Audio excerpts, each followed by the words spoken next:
Hi all, welcome everybody. This is ZealZaddy and we are in Story Talk, where every picture tells a story. Today, I'm so used to saying tonight, this is our first afternoon episode, and I'm excited to have the first one because we always miss all of our European compadres over here. And I'm like, oh, well, let me start doing these at least quarterly and get some afternoon tea. Although one of our guest doesn't drink tea, I think. So this is going to be on running and creating TTRPGs for kids. And even when it's about creating, I think there's kind of a mixing of necessity by creators and people who GM. So I invited a couple people to do both, and I think that we're going to have a really interesting discussion.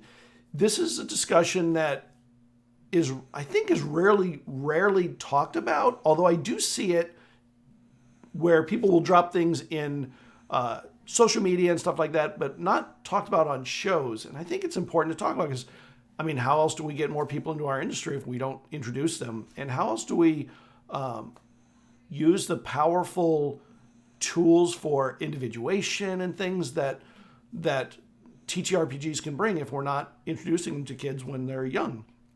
There's some amazing studies that have been going on about TTRPGs and their benefits for kids, and I'm really excited to kind of roll into that with our guest tonight. So let me get everybody on. I think that's way more interesting than me rambling on about things anyway. All right, so we have got a group of 5 that are actually amazing people just from the 10 minutes or 15 minutes of chatting. There've been a lot of really interesting revelations that have come out. I'm going to let them kind of go around and say who they are, where they can be found. I think I'm going to start in the top left and go clockwise around to make it easy. So why don't we start with you, Michael?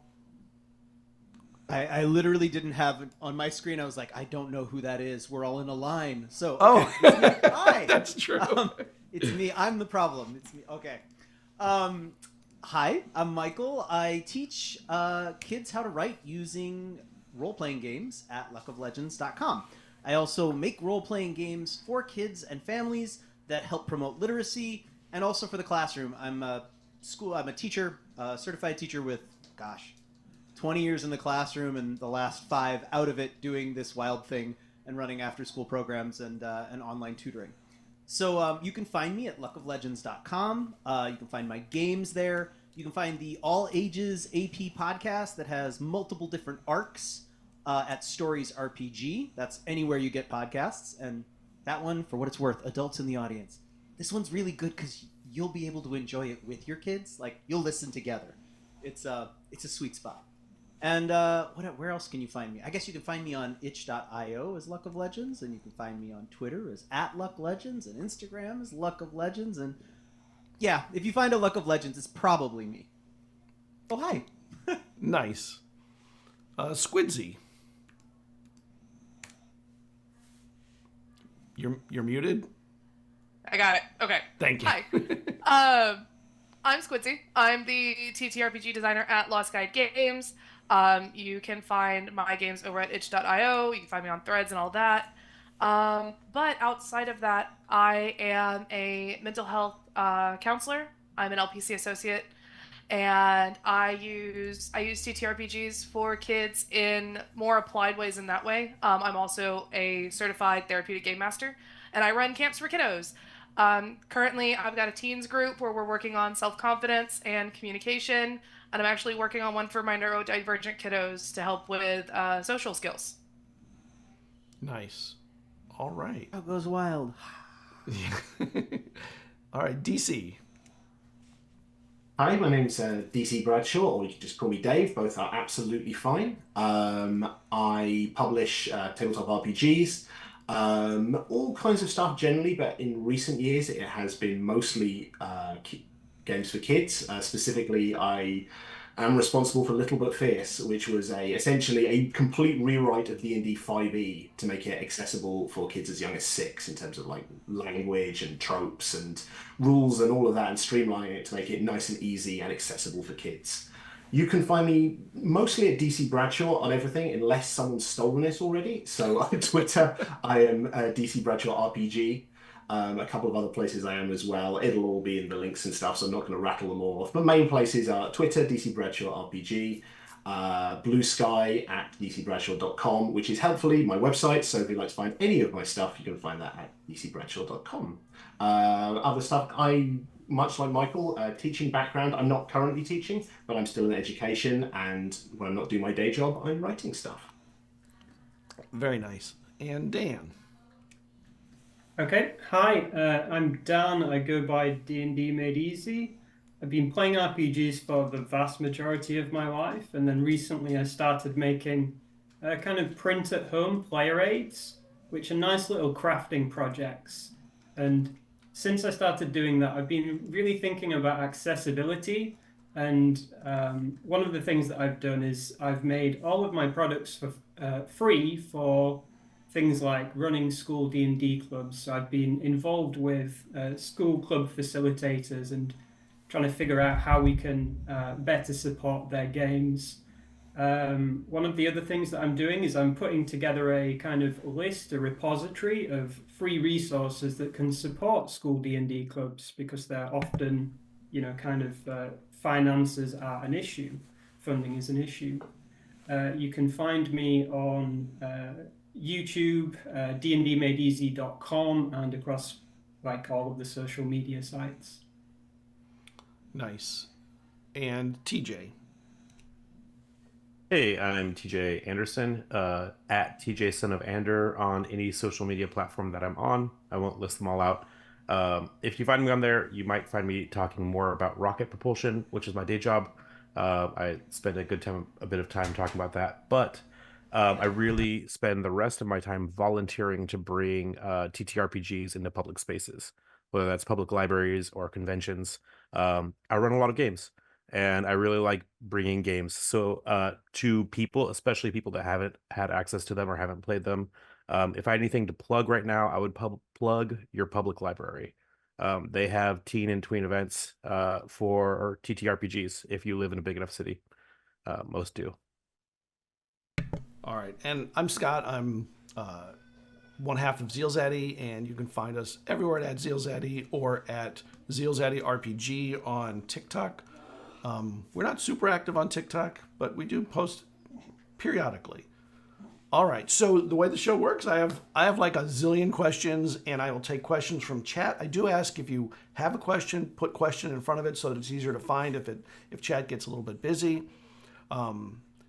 You can use the clip command if there's anything you particularly want to have saved. It's just ! Clip, and it'll save the last 30 seconds. One of my favorite little features in Twitch. And then we will have an intermission at about halfway through, and I have a few clips from some shows that I run. They don't make it on YouTube; they're just for on Twitch, but they're fun and emotional and all that kind of stuff. So let's get into questions, because we have a lot of questions. So I'm going to start with the beginning of what you do. Do you do a session 0, and what is it like when you're doing a session 0 for kids? And you can jump in wherever you want. You can talk. You can, you all get a chance to go through it, however you want to do it. Who wants to go first? Go for it, Michael.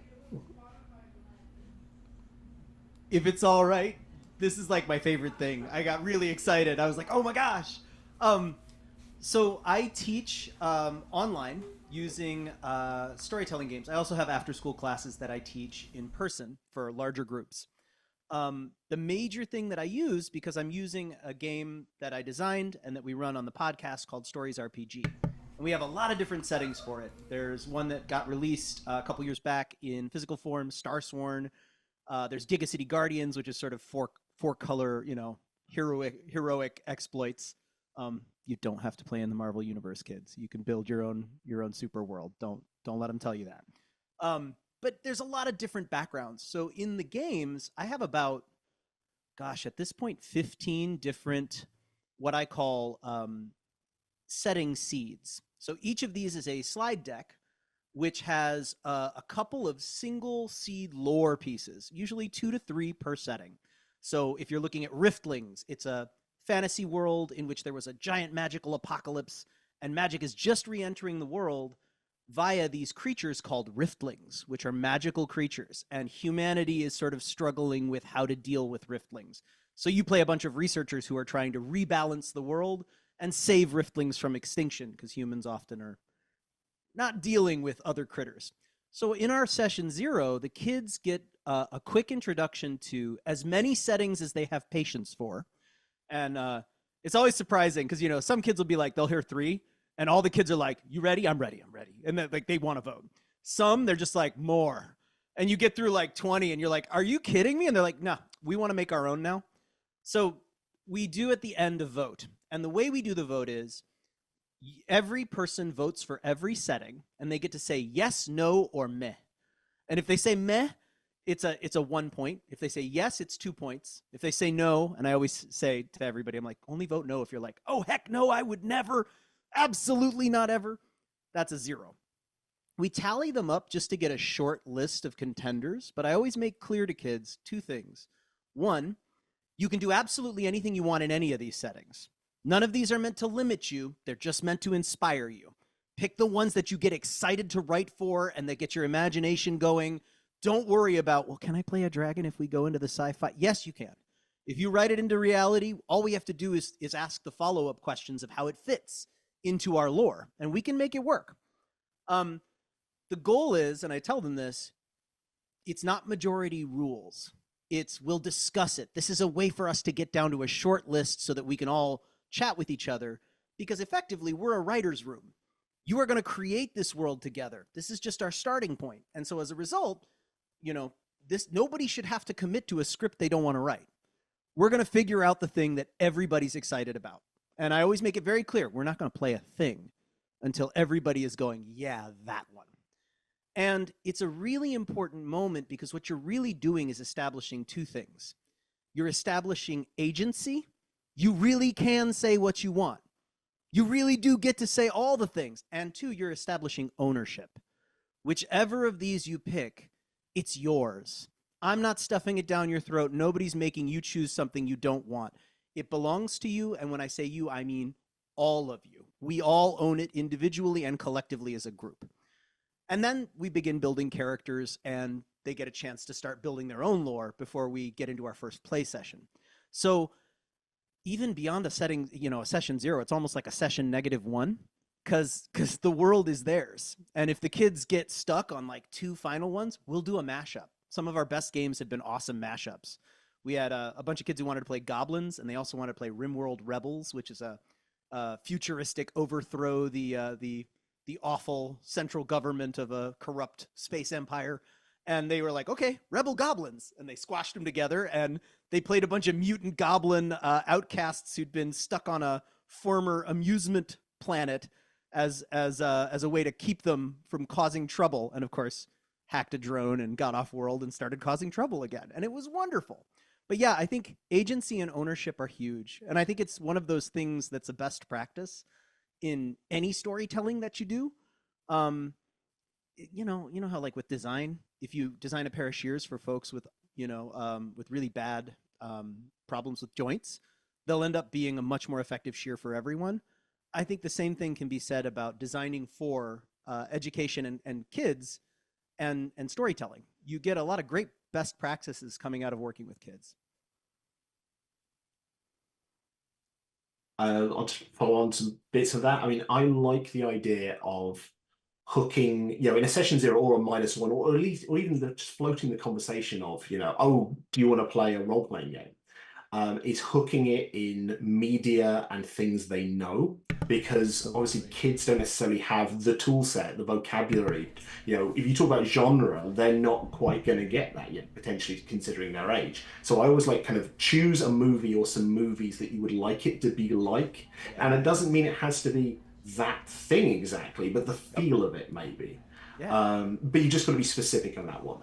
The example, I actually will happily say I stole this from Till Dice Do Us Part podcast. The hook of, if someone says they want it to be like Batman, be very specific on which Batman you're talking about, because Lego Batman and Adam West Batman are very different to Christian Bale, Robert Pattinson Batman. Amen. So this idea of, choose some movies you would like it to be like, whether it's a feel or specific things, but be very specific in that, because it gives them that way of articulating this notion of, oh, I want it to be a bit like this, or they very much don't want it to be like this other thing. It just gets everyone on that same page of, okay, this is the sort of adventure we're going to go on. Nice. And I have to say, the same is true for teens. Whenever I do my camps, I did my summer camp, and then it just kind of rolled into a weekend thing. Yup. We played Kids on Bikes first, and I really liked Kids on Bikes because it does, like Mike was saying, it brings that world building to them. Yes. And It's we're a great doing system Kids for on teens. Brooms currently. What's that? Oh, I was just saying that's a great system for teens. Yeah. They love it. We're doing Kids on Brooms currently, and they really liked that. What are these rumors? What is your school like? How did it start? And of course they're reading a lot of like fae young adult type stuff, and so they're like, oh, what if we did it like this? What if we did it the City of Starlight and A Court of Thorns and Roses? And they get real into it and they love it. So cool. But yeah, like Mike was saying, letting them have that control to build their world, they're gonna be more invested in it. Heck yeah. Yeah.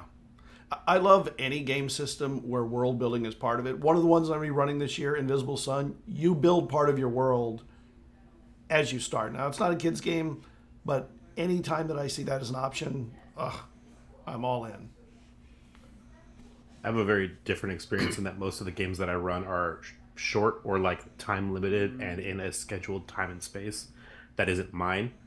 So session zeros, like, I rarely come by, but I don't think that means you can't do a lot of the same things. And I advocate for this at conventions that I go to and things like that, that if you're running a 4-hour game or a 2-hour game or whatever, take 10 minutes for every hour that you're going to be playing and set it up. Like there's nothing that says you can't take the first 15 minutes to talk about tools at the beginning of a con game. And so I take a lot of the session zero stuff and I put it into the intro to that game. I run a lot of games for people that have never played before, and it's built in and expected that we're going to just go over what the game is for the first part of the game. So, like, even though we don't have a session zero, we have, like, a timestamp zero, where the first 15, 20, 30 minutes of however long we're there for is accomplishing a lot of the same things as a session zero. And it doesn't mean, I don't know who's going to consume this podcast, but a lot of the people that I talk to that run games for kids are parents of those kids. And they kind of stumble into it from an unknown space of, like, I've never played before, and now my kids want me to run. And I think there's nothing wrong with easing your way into some of these tools that exist in session zero. Yeah. Like, you can have a session zero, and that's great. You can also just kind of play a one-shot and then come back to it and build your own world. Yeah. Many a one-shot is turned into a system or setting. Yeah. Amen. Happens all the time. I wanted to shout out, Squidsy mentioned Kids on Bikes, and I was like, shout out to Rich, Hatchling DM, who's making Cryptid Creeks, which to me feels like looks amazing. the heir to the Kids on Bikes. Like, it's the Yeah, slightly cozier, slightly more Hilda, but also still Stranger Things. My kids love Hilda. They can't get enough. I'm fully obsessed. If you don't have the comic books, run out and grab them too, because they're 100% worth it. They're so great. I have a long list of kids' cartoons that I find to be brilliant inspiration for kid games. If you ever want that list, I should really write it up, because it's long, but they're all amazing, and they're great for all ages. Legitimately all ages, like Hilda. Yeah. You know, as an adult, you watch Hilda and you tear up. Yeah. Dan, you want to add anything? So I don't run games for kids, but I'm sitting here thinking it's just such a blessing that people are running games for kids, and I think it's much more available now than it was when I was growing up, say 25 years ago or something. And it's so good for, inspiring creativity and social skills and everything. It's just such a blessing. To touch on that, Dan, just core memory unlocked. I found the red box in my brother's closet when I was like 7.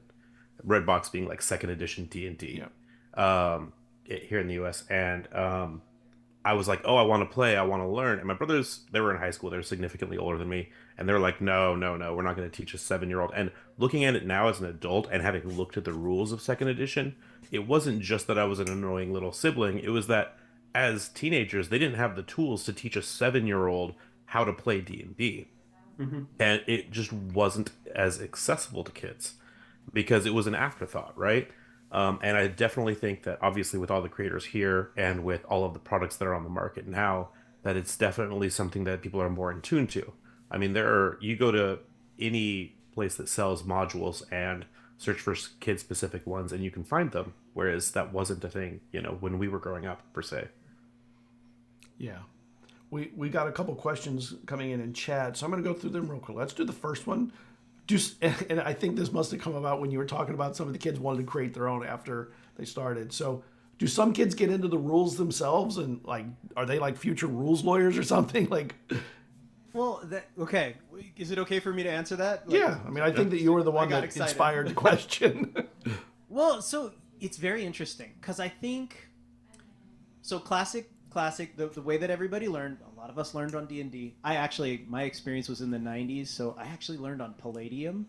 So I was playing TMNT and other strangenesses, and I was playing Rifts. What a weird, Planet Eris grab bag of concepts. It's a rough place to start. No, you know what? I think it was genius, and very much genius in the same way that D&D holds sway over a lot of people's imaginations. It's really just you fall in love with the art. And the rules in the system, you end up. I mean, this is. I often say it's almost a feature of those old games. I think one of D&D's features is it's really not great. It doesn't have a lot of great storytelling tools. And I don't mean to be that's not meant to be dismissive. It's almost a feature because basically the people who fall in love with it, they're not really in love with D&D. They've gotten encouraged to be narrative game designers at their table. And so they'll be like, when we play, we do it like this. And I'm like, you made a game. Like you don't realize it, but you made a game because it's really a split game. There's a board game, and it's about moving little guys around and smashing things. And then there's this very loose narrative game where they're like, yeah, I don't know, you can roll a d20 and decide it worked or it didn't. And folks really who get really committed are the ones who don't need the rules that much in the narrative side. With kids, I think the key design aspect is figuring out mechanics that, one, yes, they can get nerdy about, but two, allow them to become really learned about storytelling, because that's what makes them really have fun. One of the issues you run into with D&D is you give a kid a hammer, they're going to turn everything into a nail. Yeah. And a lot of characters in D&D, man, they're hammers. They're like, let me tell you how much damage I can do and how much damage I can take, and let me tell you all these abilities I have that allow me to blow things up. And then you introduce them to a village, and people are like, man, kids are awful little terrible, barbarians. They just walk into the village and they just want to blow everything up. I'm like, dude, you gave them a bazooka. Yeah. And then, you loaded it with rockets, and then you sent them into a town and we're like, go have fun. And they're like, okay. If you give them a system that encourages storytelling, they get nerdy about the storytelling in the same way that they get nerdy about the combat in a game that's about combat. So the answer is yes, I have kids who get nerdy about the system. And the interesting thing is what they get nerdy about isn't about, because the system I use, Stories RPG, it's entirely narrative. And everything is designed around teaching kids what matters about a character. One of the things that's awful about D&D is, dude, you want to know who the most boring character in the world is? It's the character who is defined by one ability. Yeah. I can make fire! And then the kid's literally, they're like, you're having a conversation. You're like, I burn him! And you're like, that's boring, dude. You've burned the last 15 things that you've run into. Do you have any story about you? Who are you connected with? Who do you care about? What matters to you? But there's nothing in the game encouraging them to do that. So if you have bonds, if you have a bond with someone, you get an extra die in your die pool when you're trying to protect them or work with them, or if it's a rival, you're going to show off in front of them. So, oh yeah, I'm frenemies with so-and-so. So they're in this scene. I totally want to stunt on them. Then you get kids being like, okay, I want to bond with that NPC. here's how my character is going to care about them because my drive says that I need to succeed at all things. So I totally think that's my rival. And then that character, and all of a sudden they're narratively invested because of the rules. Yeah. So mechanics matter. They really do teach you what you're doing and what matters. And kids are really good at learning mechanics. My gosh, they're just like brilliant at it. They pick it right up and they start being like, what are the things I can exploit? So even just something like I connect how many story points kids earn, which allows them to buy rerolls and buy extra abilities and buy new lines for their characters, to how much you pushed yourself in writing on the last lore that you wrote. And, you'll get a kid who normally writes like 2 sentences, and they'll be like, you mean I get story points? And they're like, hold on. And like they come in with like 5 pages and they're like, this is the most I've ever written in my life. Give me 5 story points. And you're like, yeah, totally, 100%, go. So yeah, I say mechanics absolutely matter, and you get a lot of nerdy kids for it, and that's why it matters what system you play. If I can piggyback off of what Michael said, my oldest, his first character was a Dragonborn, which had fire breath, and of course, like immediate was like, and with kids, as a DM, especially in spaces where I run with kids that oftentimes that I've never met before, and so once you get a feel for kids, it can be really easy to like, not railroad them, but guide them, right? Because you know what makes those kids tick, and in scenarios where I don't know these kids, rules are some of the only guide rails that I can have, right? And like to Michael's point, D&D has a lot of rules, and I recommend when you run for kids not to use not any of them, but as few of them as possible, because rules kind of can get in the way. But these kids will remember the rules that you do tell them, and if you make up a rule to help them not burn down the entire village, you're like, oh well, you can only like. Again, breath weapon can only be used once per long rest for D&D 5e. They will remember that. And if you make up a rule to kind of like satiate like a problem that's occurring at the table, they will remember it. And so they very much can be rules lawyers. The difference really is in the fact that you are less likely to have that player at your table that sat down and read the entire rule book before coming to the table. So they are just as much rules lawyers. They just aren't as familiar with the rules. Just to pick up on something that Michael said earlier, kind of alluding to Chekhov's bazooka, for lack of a better phrase. Yeah, that's it. Yeah. What you give the kids, put it on a t-shirt, what they're going to use. Absolutely. I may have got this wrong, and I can't remember where I first heard it, but there's an anecdote, I think, about author Patrick Rothfuss, when he first played, I think it was D&D with his kid. He said, we're going to play D&D, but I'm not going to give you any weapons. And only gave his kid like a ring of invisibility, an infinitely long piece of rope, stuff that you could use to solve a variety of creative problems. But ring of invisibility is fairly obvious, you can sneak past stuff, but things that you could almost MacGyver infinitely together. long rope, that's so good. I'm going to solve so many problems in weird and wonderful ways. It's like the Monkey Island way of, if I take this thing and glue it to this thing, wow, I can do this. And it doesn't matter that you don't have a sword. You gave them a few things in a wonderful toolbox, and they can solve any problem. And that's where the magic happens. It really does. I've met Pat and his kids at GameHoleCon here in Madison. We live in the same state. Madison. But, yeah. So there's a reason Wild Beyond the Witchlight, if you're running 5e for kids, we run that as our home game right now. And the reason is because that game is specifically written to have every conflict be able to be resolved without fighting. You can run the entirety of the Wild Beyond the Witchlight without ever rolling initiative. And we specifically chose that, my wife and I, for our home game with our kids for that reason. And there's plenty of games out there that'll give you options that are non-D&D that will allow you to really just focus on non-violent storytelling. Like, I don't know, I found it very interesting. D&D's kind of skewed things towards violence, which I understand. It's in our society, it's in the air. It's a combat-based game. But it's also in our narratives, right? You watch a movie and we like to personify evil and then ritualistically murder it and erase it, which, anybody who knows anything about violence and trauma knows that hurting people doesn't solve things. It just repeats cycles of trauma. So for what it's worth, there are games out there where there's a lot of great rules and a lot of great structure around helping folks tell nonviolent stories, which are all about solving problems, making friends, building community, and they're still dramatic and epic. You know, I have kid, you know, Starsworn is the one that we have that, you know, there's almost every single encounter is non-violent, and there's ones where you're befriending a magical creature and you have to decide what that magical creature's like, and you have to work on befriending it. You have to find a living tome, a living, these creatures are like beetles and they live in this giant tree, and you have to find this one that has a secret, and you're basically tracking it and hunting it through this giant tree to try to find it so you can learn the secret you need. There's all these wonderful ways you can build these scenarios that where not only can you, you know, do you not need to be violent, literally being violent wouldn't help.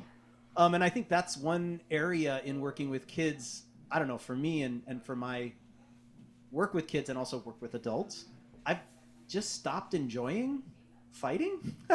Because it's not as fun as it used to be. I feel like high school me, you know, had been raised on a bunch of pretty rough stories, and now adult me wants to watch Hilda and 12 Forever, and, you know, like adult me is like, Centaur World. Like, it's not about violence, and there are so many great games for that.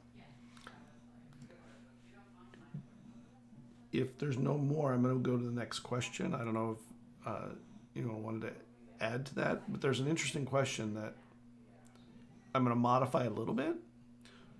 So, what are some differences you've experienced in GMing or creating or developing games for children as opposed to adults? Because they only asked about the GMing, but I think it's important to understand the differences in development of a game too, because they are not the same thing, and if you treat them the same, you will end up with, I think, a lot of the same results. By the way, I think you gave me a t-shirt idea. Murder hobos are made, not born. I'm totally making a t-shirt out of that. That's great. I would wear that t-shirt. There's a quote from, if y'all know the Questing Beast guy, I forget his last name, Ben. Yeah. He has an article that just sort of argues that all kids are brutal little murderers. And I respectfully completely disagree and think he's absolutely wrong. And I think that if you believe that walking into a game, you're going to create kids who create that, behave that way. When I walk into a game and start, you know, a superheroic game, I often have the superhero teens, like one of my favorites.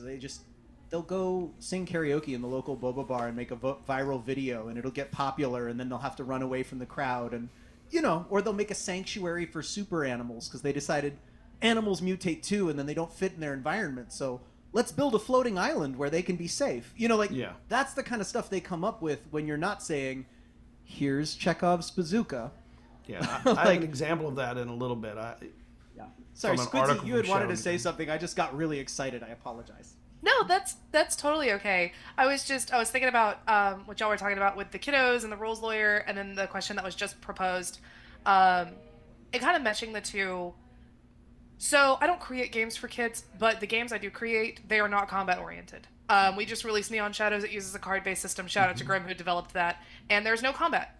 The way you approach things depends on, you know, there's an emotional way, there's a logical way, and there's a more combat intimidation way, but nothing battle oriented.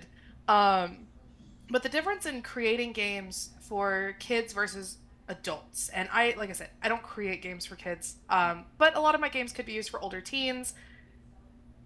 I think for me, if I think about creating games for kids, the difference is also in how I run it and how I watch it play out. My teens summer camp versus my adults group. I could run the same material if I wanted to. However, it's the language that I use that's the difference. My teens right now, they're on this mission to figure out what's going on in the school, and there's a little bit of like a political tone there with the administration in the school, and then I'm running Root for an adults group, and that's all political. And everybody's kind of solving it in the same way. It's just the language that's used is different. Adults will use a bigger vocabulary, rather than kids are very simple in what they say and what they do. And hey, this is what I'm going to do, and this is how I want to do it, and why I want to do it, and cool, let's go. Whereas like I said, the adults tend to go, well, I'm going to do this because if I do it this way, then I might be able to gain this and this and this. It's the same thing, just a different language and understanding of it. Can I talk a little bit on language for a second on that one? That's definitely the big one for me in terms of writing. So when I wrote Little But Fierce, that was when I went on that journey of, okay, I want to try and rewrite 5e for kids. I wasn't quite sure how I was going to do it. And one of the big decisions I made very early on was I can't keep any of the original text. Because actually I need to fundamentally rewrite not only keywords to say why are we using this complicated word with 4 syllables when a word with 2 syllables will do, but I wanted to make sure that every part of the book from cover to cover could be read by a kid and understood by a kid, assuming they can read. And the amount of stuff you go, okay, I totally get this rule in 5e that I'm sort of converting, but it's way too long. It's like 5 lines long. It's got 3 different sets of parenthetic commas in it, but actually you forget where the sentence started by the time you got to the end. And that's one of the biggest challenges I found. It's like, I want someone to be able to pick this up and read it and understand it. So I try and limit number of commas. I try and, avoid sentences going on way too long because you lose people. And that's tough. That's really tough. And then everything I've written for kids since, it's been, maybe I'll do a first draft of something where I'll write it, how I would explain it. But I'll highlight it in yellow. It's like, future Dave, you need to rewrite that so that is accessible to kids. Because if it can't be read and understood by a kid, you've lost them already. And we talked earlier about, a lot of times it will be a parent who's maybe running a game for the first time. And it may well be true, but often it's an older sibling or it's a mentor. And then give them 2 sessions and one of the younger kids will want to take the chair. Yep. And you can't have still the older person coming to be the guardian of the rule book. Nope. It's got to be that someone can pick it up and can read it. And that's tough, but it's so important. Because kids are smart. I mean, kids are so intelligent. It's not that they don't understand the rules, like Mike was saying. It's not that they don't get the rules. It's that, just like Dave said, the language is weird. I've played D&D. I've DM'd for friends, casual games, things like that. Yep. I have not read the entire rule book at all. It's too many words. And so, if I were to pick up, the rewrite that DC has done for kids, I would probably also understand and be like, oh, that makes so much more sense. This is great. This is amazing. Because kids are smart. It's the language we use that I think game developers use to try and look how good this is. Look how smart this is. Look how complicated and put together this is. It's a nerd culture thing for sure. Yeah. It is. That's It 100%. It is about being exclusive, not inclusive. That's it. It's like reading somebody's thesis. Academics are encouraged to use code language because otherwise you haven't proven that you've jumped through the same hoops as all the other academics, and you really need to prove that you paid your dues. There's this weird technical manual approach in RPG rulebooks that to me just makes no sense. I'll just be honest. I hate columns. We don't need multiple columns. That's fine if you want to write a technical book on it, but this is not come on, what are you doing? That's not, could you just give us a cleanly printed, really beautiful page with a little empty space? And I don't know, as a writing teacher, I talk a lot about this with all of my students. I say, first thing is clarity. If you're not clear, nothing else matters. The second step is engaging. Make it fun. Make people... Oh, see? Apple got me. The balloons. It happens every time. Okay. I should figure out how to turn that off. Right. I kind of like it, though. Okay. So, second, you've got engaging. Third, if you've managed clear and engaging, you can start to worry about beautiful. How do I make this super moving and powerful and artistic? And none of that requires you to obscure anything. And especially with a game book, I think a lot of things, I have a MA in Japanese. It's a weird, random thing about me. Fun fact. I translated a bunch of 500-year-old short stories from the original Japanese. And one thing that used to drive me up the wall was, as a translator, you're supposed to get the feel of the text. You're not supposed to translate it in a grammatically accurate way. You're supposed to translate it into something that feels the same way. Intent, not linguistics, yeah. Right, and like, if you're making an RPG, this is a system of procedures to help people tell stories together. So if it doesn't do that, if you can't pick it up and quickly get engaged with telling a story with your friends, you have to instead read it very carefully, research it, take notes, figure it out, prepare a whole bunch of stuff, and then come to your friends and say, I have done the research. I am ready to run for you. Like, if you have to do that 2 months later, as a designer, I feel like you failed. Your job is to get out of the way, in the same way a translator's job is to get out of the way. Help them do the thing. Don't complicate the thing. Make the thing easy, accessible, and fun.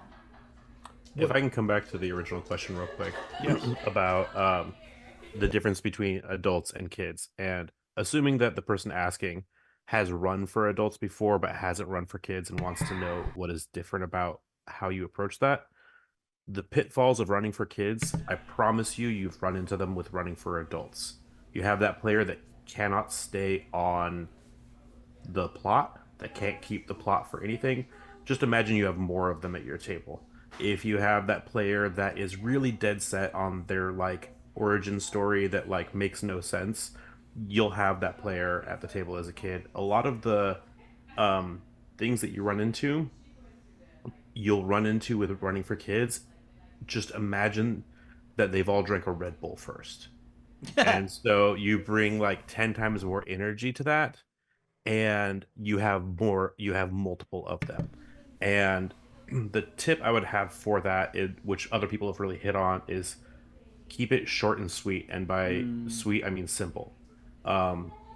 Kids have the stamina to play this game all day. You might not have the patience to run it for them all day. So like I rarely run a game for kids that's over 2 hours at a single sitting for those kids, because they will lose the thread. And I know my limits, and you need to know them as someone that runs for kids, like how long you can run a single session for kids. That like when I play with my friends, when I ran a game for coworkers, I could play 8 hours. Like I could DM for 8 hours. I would never do that to my kids. What about you, Dan? So I think I'd add it's not just about the writing, but also anything else that supports the game, and not just the writing, but accessibility in other ways. So kind of imagery that's used and getting that right.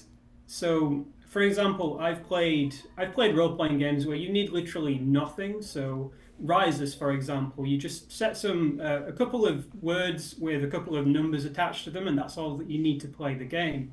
But for something more complex like D&D, you need a bit more. So you need, let's say you've got your character sheet, but the character sheets that are available, not really accessible. So the question is, how can you design that to make it more accessible to kids, to adults? I think the ideal design is something that will work in the hardest situation, and that is going to be with kids. So how can you make those, if you're going to have more complex rules and more crunchy rules, how can you make those accessible? It's also fine if you don't have those crunchy rules, but if you have them, how do you make them accessible? Yeah, Totally. There was all of this is reminding. There was a Shadowmane article that had a really interesting example in it. I'm going to read it, and there is a question I'm going to ask at the end of it, but I thought it was really funny and potentially poignant. So in the article, it's called Creating TTRPG Encounters for Kids. The writer is Steph, a guest writer for Shadowmane, and he said, it's important for kids to be able to figure out how to solve an encounter in their own way, and it's also important for them to figure out how to solve it. How to solve an encounter on their own. It's also important for them to figure it out how to solve it in their own way. And then he gives an example that I find so much like kids and very few adults would think. An encounter with his 4-year-old, who was his own kid, where a sleeping dragon blocked the exit. The GM thought he would try and sneak by or explore the cave for different escape, wait for him to wake up and leave, or try and fight them. Instead, he pulled out a cake that he was delivering as part of a quest, walked over to the dragon, woke him up, and sung happy birthday. So here's Mike, which I thought was amazing. And by the way, Michael, it's your birthday. Happy birthday on stream. So you're the dragon today. So do you build in various strategies for solving encounters, or even within systems you build, do you build the idea of working out simpler strategies, not more complex strategies? Or do you think that or do you just improv your way through the day? Like, I don't know whether a GM would plan things. I mean, he obviously had assumptions, all of which were wrong. Make no assumptions with kids. And the assumptions were worse than the actual result. So do you plan around encounters? I don't know what you do with kids. So I run a lot of modules that are pre-written, not by me. And that can make it really difficult. I personally prefer running stuff that I've written myself. I think it's 10 times easier, and I'm very Chris Perkins-esque in that I'll take a note card with like 3 bullet points, and that's my entire session.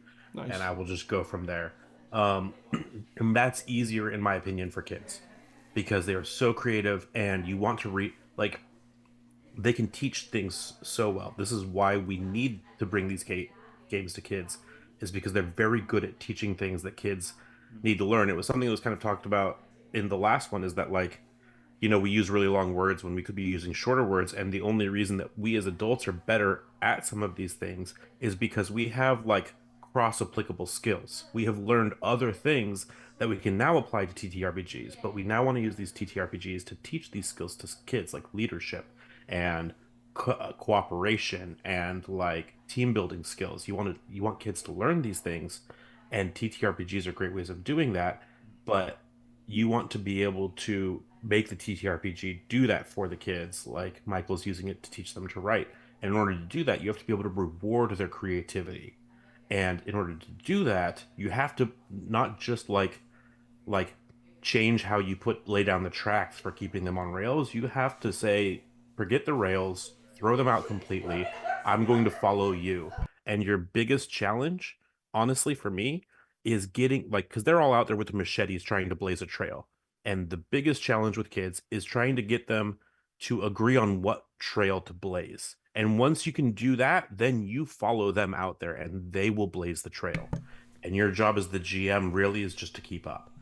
But yeah, that's how you have to think about it. Like, you have the dragon ready to put down in the trail that they blaze. You have, like, the cake or the other tools or, like, the semblances of a plot, so that when they start blazing a trail, you know what they're going to encounter. You just don't know where they are going to be when they encounter it. Nice. Dan, I think you were about to say something when TJ started. Yeah, I mean, I think I would run games for kids in the same way that I like to do for adults, which is pretty much that way. So I prefer improvising almost everything in a game. I was running Daggerheart for a group recently, nice. So just doing a play test, and I was very careful to read through all of the rules and try to imitate the thing that the game is wanting to do, and it very much is that. So I went in, said, okay, let's build a world together. Let's create a narrative together. That game is brilliant because of the things that you were saying earlier about connections and bonds. So the character creation emphasizes that. So the players have already created those bonds when the game begins, and they create the narrative. I'm just a facilitator. The GM is just the facilitator that is allowing the players to express their creativity however they want.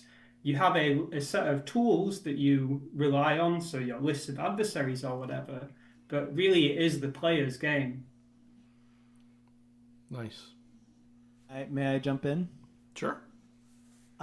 I'll try to be quick, but I think that idea, Dan, you said it so beautifully, the idea that you are a writer's room, you're writing this together, it's collaborative. I think part of the problem that a lot of adults have, and I'll be honest, I don't think kids have problems with running story games. I think adults have problems with running story games. And one of the main problems is that D&D is an auteur model.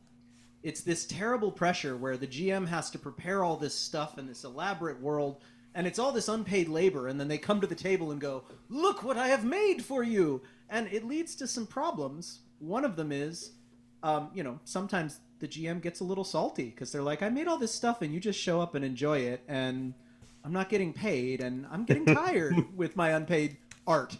And unless you guys all cheer me at the end of every session, this feels like a lot, And then the other problem is the reverse, where I'm the auteur. I made all this stuff. No, you can't do that. And it ceases to be collaborative precisely because the system doesn't allow it to be. So I think this is, again, one of those mechanics matters moments. I was just mentioning in chat, and I will do a little plug here, and if you want, I will go and find a copy, because I have a physical copy now, and I'm so excited about it. Made this game years back, just got released by Lamp Black and Brimstone. It's called Holdfast Station. And it is a zero prep collaborative GM light. The GM's called the Navigator, because you're helping everyone navigate. But that piece you said about creating bonds, it is built into, this is basically a series of questions and sheets to help you design. You begin by designing. You're a bunch of asteroid miners in the far out of space. We wanted a setting. I made this with Mo Poplar, who's amazing. Ashy Feet Games. Go check them out. We wanted a setting where you couldn't run away and you couldn't kill your problems either. So you're on an asteroid mine in the far out of space. Everyone matters. You're a community. You have to hold together. Resources are limited. Everyone is important, even if you don't like each other. You have to figure it out. And one of the first scenes is the mess. And in the mess, there's a very clear procedure. You walk into the mess. Where do you like to sit? Okay, who sits down next to you? How do you feel about them? And then you get into an interaction with this character that you as a player just built. And then at some point it says if things start to lag or they get exciting, say at this moment you catch the eye of, and you catch the eye of the next PC. And they either get to come into this interaction or walk away from it. And by the time you play through the mess, which is everybody's eating before they go on session to work for a good 8 hours, you've got one PC you're connected to and one NPC who you created who you feel some kind of way about. And you've also predictably already laid out the tensions in your community. So you know what the problems are. So when the person who's navigating the story for everyone gets to the point where, okay, it's time for the countdown, something bad's going to happen, like you guys all have to pull together and figure out what you're going to do, there's all these little problem statements, but it's real simple to pick, because you're like, oh yeah, we already know. There's a wedding coming up and these two mining families are beefing. It's a Romeo and Juliet thing, and if we don't do something, they're going to get into a riot. Or somebody got trapped in the mine and we have to go get them out because there's been weird instabilities in the mine and we haven't figured out what's wrong. So the bottom line is you build that, and the investment you get when everyone's telling the story together is brilliant, and it takes all the weight off that poor one person who's somehow supposed to be, I'm the author, and I'm also this social manager, and I'm also playing a number of roles, and I'm also the director, and good Lord, let that poor person have a good time. Share the weight, and you'll all love the game and own the game together. So I think that works with adults and it works with kids. I think it's one of those, honestly, I think it's a dinosaurian way of, and I love dinosaurs. They're awesome. And they lasted a lot longer than we did. So, Yep. No diss on dinosaurs. But it's a sort of antiquated way, an anachronistic way of looking at collaborative storytelling. We have better tools and we have approaches that are way more fun and way less emotionally loaded for setting people up to not have fun together. That auteur model creates conflict where there doesn't need to be any. Yeah. And it's an amazing hallmark of a great system where it supports that within the rule set. Mm-hmm. So you can do that in D&D, and I lean towards doing that. But when the game itself supports it, it's so much better. You have to go out of your way in D&D to try and make it happen sometimes. Yeah. Well, I think that's why so many people love it so much. They did so much work to make it work that they're like, look what I built. And you're like, that's awesome. but don't call it D&D, man. You did something that's just you. It's great. Like, go you. Yeah, It's hard to fight that brand recognition. Yeah, totally. Do the D&D source books actually suggest having a session 0 or something like that, which supports that, where you can build that, what is the group trying to achieve together? Yeah, and it's interesting because I think the thing, I don't know, Squidzy, I was remembering you saying, kids are smart, they're going to pick up the rule book, they're going to run it on their own. Same with you, DC, like you were like, yeah, you got to write it in a way that they're going to be able to use it. Because how many of us, we started because we saw the art. And like, you can't put those books, like you put those books in a room with kids are going to pick those books up and be like, yeah. Like Monster they're just Manual paging. is always the favorite. I want to do this. I want to, and boy, the Monster Manual, my favorite thing. I'm like, why aren't we playing Pokemon right now? Because like, if you look at the Monster Manual, you don't want to kill those things. You're like, that's going to be the one that I ride. And that one's going to be my buddy who blah, blah, blah. It's like, come on, but that's because we're not playing Pokemon because the official Pokemon TTRPG isn't very good. Okay, I didn't want to burn anything, but I'm just saying we all want to befriend the weirdies because they're great. But yeah, no, 100%. But yeah, no, I think that's the thing is like you pick those books up, they're compelling because they create an immersive world in your brain. That art, it's absolutely irresistible, and that's why I think so many indie games, like literally, you could have the most brilliant game in the world. If it isn't a beautiful art book, it doesn't matter. Your brilliant game will never reach people because they need that visual to get immersed. But then follow that up. Like so many kids ran D&D and really all they were doing was playing make-believe, which is wonderful and beautiful and a genius thing about D&D, right? It made kids play make-believe. But honestly, they weren't reading those rules. And they weren't using 99.9% of them. They were mostly going on vibes and art. They were like, all right, so you can be a this, or this. All right, we go into town. And they had no idea how to run the thing. They were just doing their thing, which was the right way to do it. Did you want to add anything to that, DC or Squidsy? I was just going to mention, I'm so sorry. I'm a huge fan of GM-less games. Jade Dragon's Wander Home. I'm going to kind of do a little kind of plug here too. The Neon Shadows, the game we created, Neon Shadows, all based on that belonging outside belonging, no dice, no masters type of system, mainly because that's collaborative storytelling. Amen. And like, just kind of to echo everybody else here, they'll do it on their own. My teens are masters at just going and doing. And then if they get stuck, they kind of all look at me and I go, okay, well, here's what's happening right now with everybody else around you. And they go, cool. And they'll continue on their way and just have the best time of their lives. And I think going real quick back to the question about the difference between adults and kids, I think that's another difference. Adults have gotten so stuck in how TTRPGs are supposed to be run. You are the game master. You tell us what's going on, and then we will just follow your lead and your story. Yeah. Even playing Root, because that's what we're doing, is we're playing Root for my adults group, and hey, okay, here's what I want to do. What happens? Yep. Rather than blazing their own trail. And I love my teens group because of it. They will even like get up and act things out. I think that's the best It is. part of it. Yeah. Totally, like those moments when they're out of their seats and they're performing the action, the other kids are cheering. It's the best. You had me thinking about this is the thing, Wander Home. First of all, can we all just have a moment for Wander Home? Oh. Yeah, amazing.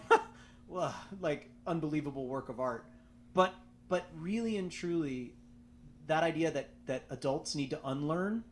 I have this weird experience. I made Luna Uni. I haven't finished it and made it available to everybody, but it's my classroom game for writing, and I have a whole bunch of teachers who are working with it right now as the main way they teach writing in their classes. And what's so crazy is the first people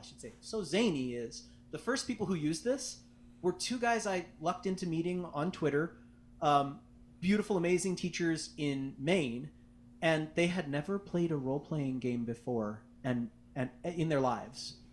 And I didn't know this until they said, yeah, we'll do this. We're in. And I was coaching them on how, and I gave them all the materials. And they literally didn't tell me till after their first session with 25th graders. They told me how it went, and they were like, yeah, this is amazing. And they were like, yeah, it's our first time with a role-playing game. And I was like, and I died. And they loved it, and it was great for them. you know who had more trouble this year? I had a teacher who came to me who was a D&D head and was really excited to use an approach that was designed to help kids learn and write. And there were some moments where she came to me and she was like, I didn't know when to make them roll. And I said, well, it says in the rules, roll to get inspired or engaged. And she was like, yeah, but I felt like every time they did something difficult, they needed to roll. And I was like, why? And she was like, because D&D. And I was like, exactly, because D&D. And so there was this unlearning process that we had to work through where I was like, this is about telling a good story. This is not about winning and losing. And that was something she needed to deconstruct before she approached her kids. And she was like, this was very, I was like, this is very helpful for me because I had to learn. I was like, okay, probably a lot of the teachers who are going to come to me are going to be people who are D&D heads who are like, I love to do this. Let's do this in the classroom.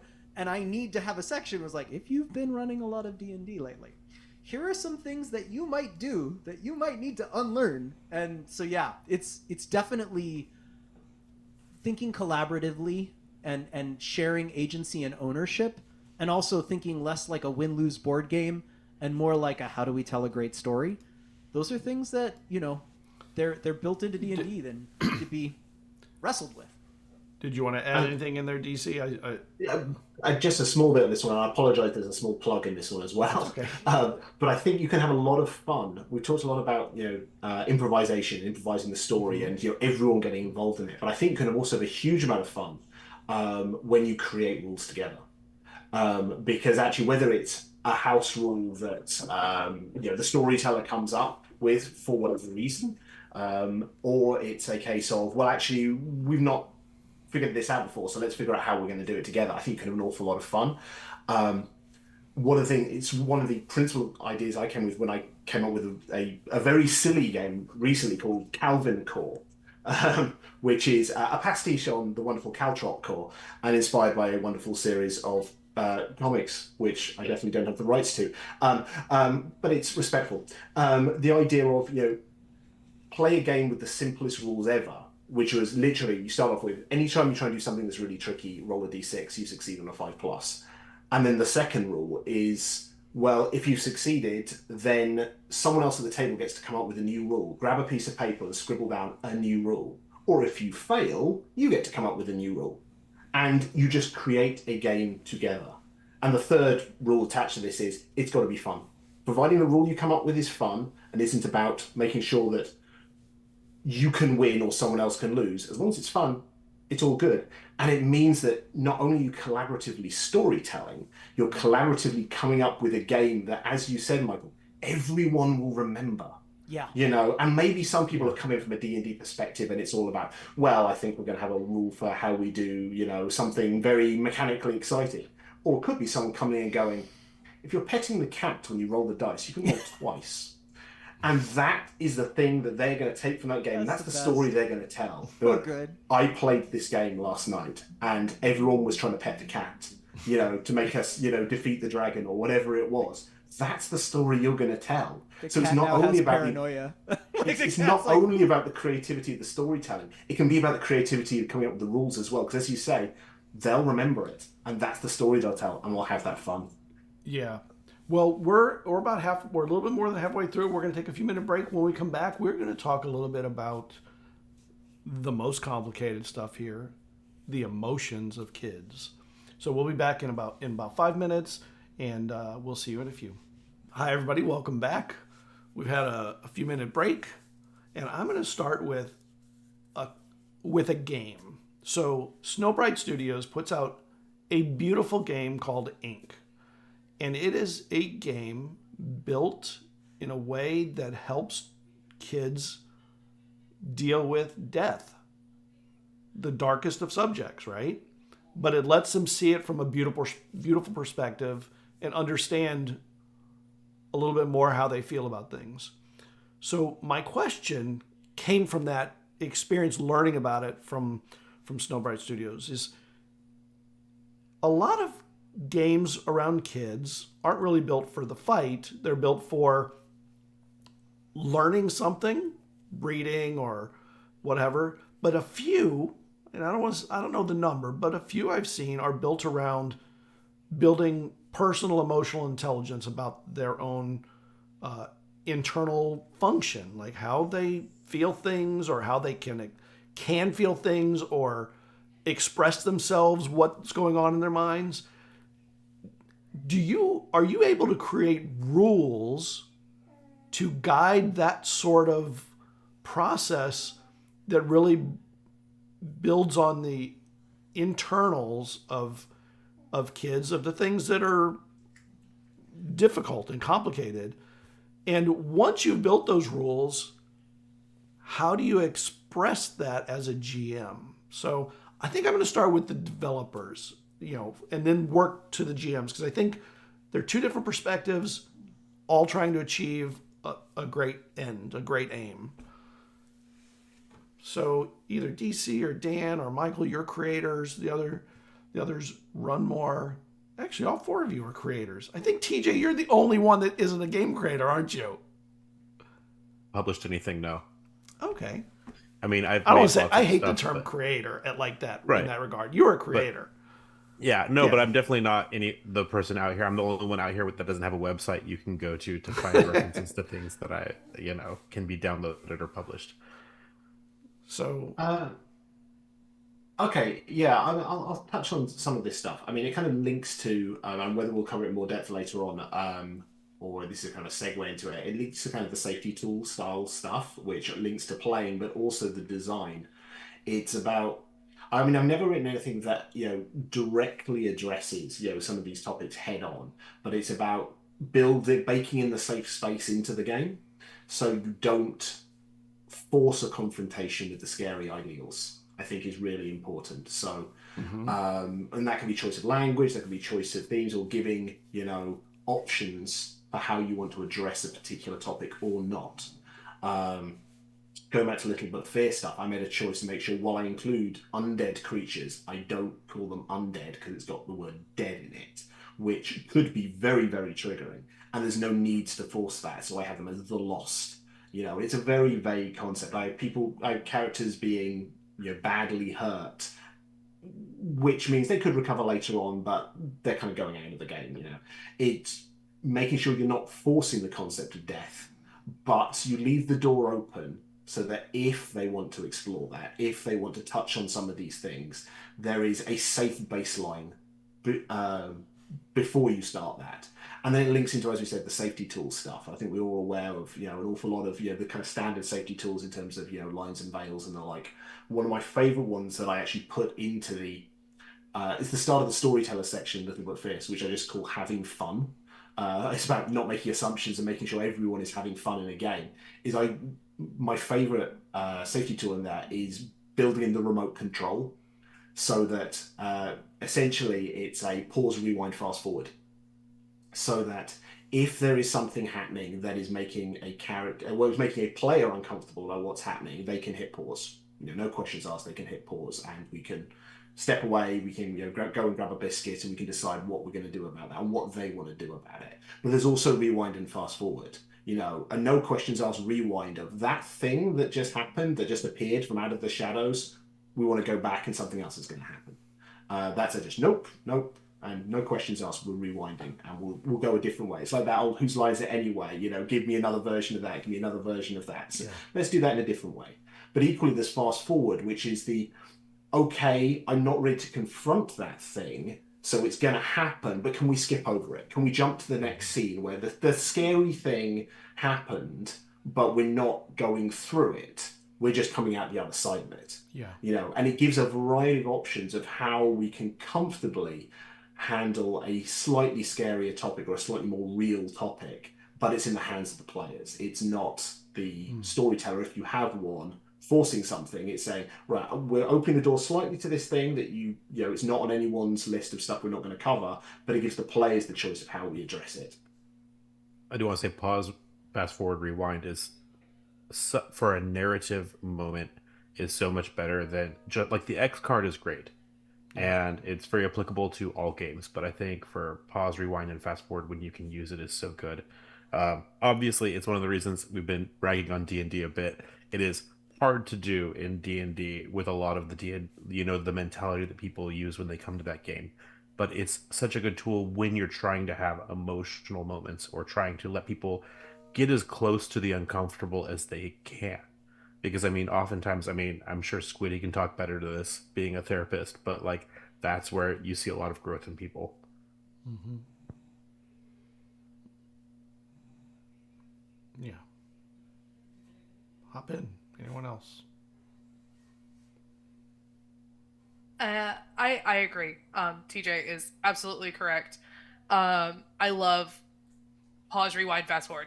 That is my favorite tool I use in anything I do, actually therapeutically. Something that, something kids want to know is, and we're going to rag on wizards and this cracks me up. Whenever you're playing these casual games, they try to do something, they fail because the dice say they fail, and so they go, well, don't know what to do. Guess we're stuck. Whereas, I've had kids go, hey, can I try again? And reality is yes, you can absolutely try again. And so I let them. Depending on what's happening, I put a limit on that because I want them to be a little more creative in their thinking. But when it comes to these really emotional, uncomfortable moments, I have one that particular comes to mind that I'm thinking of. And whenever I was doing a one-on-one game, and I let the kid really have a say in like some of these NPCs that we were creating together and stuff, and the dice flopped. Long story short, NPC pretty much lost a limb because they missed a jump. And I told them, I go, okay, we're gonna pause for a second. Do we want to continue the story the way it's gonna go, or do we want to take a moment and rewind it? And we talked about it because it was a very uncomfortable moment. Here's this big moment. The jump failed. They got caught by whatever it was at the time, and we discussed it. And he was like, "No, I really want this to continue on the way it's going to go," and we talked about how it was making him feel at that time. It was very much a conversation about how the choices we make can affect other people. Neurodivergent kid and that was a big moment for him, and it made him uncomfortable, but there was a lot of growth in that. There was a lot of, I can see how in so many like kid words, this is an adult talking, but I can see how this choice that I've made to do this instead of slowing down and thinking has led to this consequence now. That's huge. Yeah, it was a big thing. And so getting to them that uncomfortable moment without pushing them over the edge. Yeah, I like to call those author's moments. We talk about author breaks.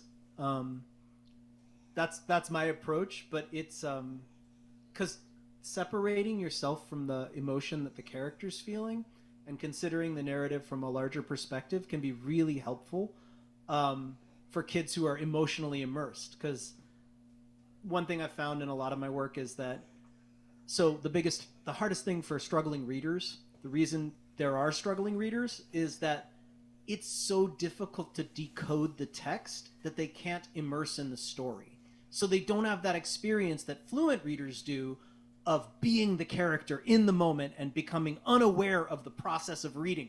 At some point, you're not reading, you're living the story, you're there. And role-playing games, in my experience as an educator, there is literally nothing that allows a struggling reader to experience what it's like to be the character in the same way that a book does without first mastering fluency, the way that role-playing games do. Yeah. But one thing I cultivate with my kids because of those emotional moments, right? And the interesting thing is, like, I think we as adults have this idea that, dire consequences, loss of life and limb, are somehow what are really dramatic. What I've found in my work is that emotionally, kids are much more upset about things like saying something awkward that, other kids at the school react badly to, or showing up late to class. They will be frantic about showing up late to class and terrified of it in a way that they won't when they're considering battle, because battle's been represented in stories as this fun, glorious thing as opposed to something traumatic and awful. They're like, "Hey, I want to get in a fight." And then they're like, "You're late to class." And they're like, "No, X card." So we take author breaks.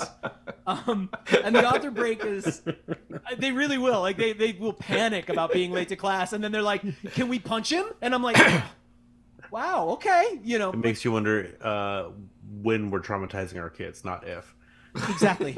No, I mean, I don't want to get too serious, but Yeah. I truly believe that there are a lot of ways in which the classic way that most adults approach narrative are deeply problematic, and that we're literally modeling really negative stuff for kids when we model violence as transformational, glorious, heroic, and ultimately a great choice for conflict resolution. But the author breaks, the one goal is allowing them a moment. Said like, okay, stop for a second. Hold up, author break.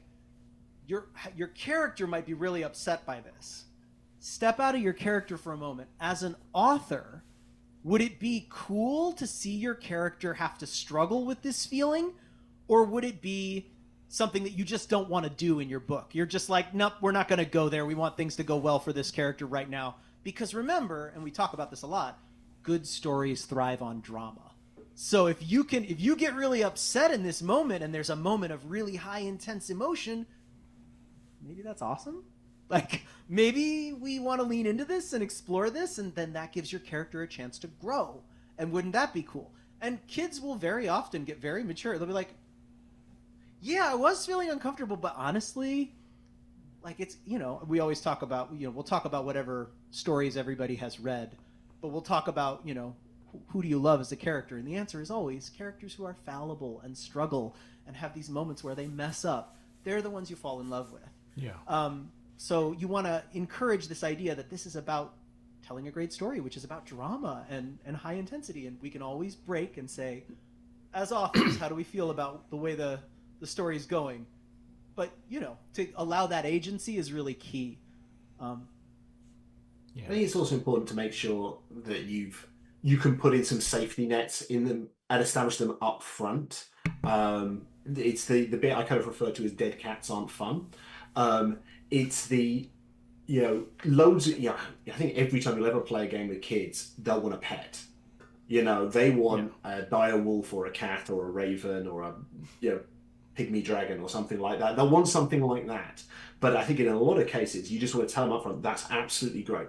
I promise to you, I will never put them in harm.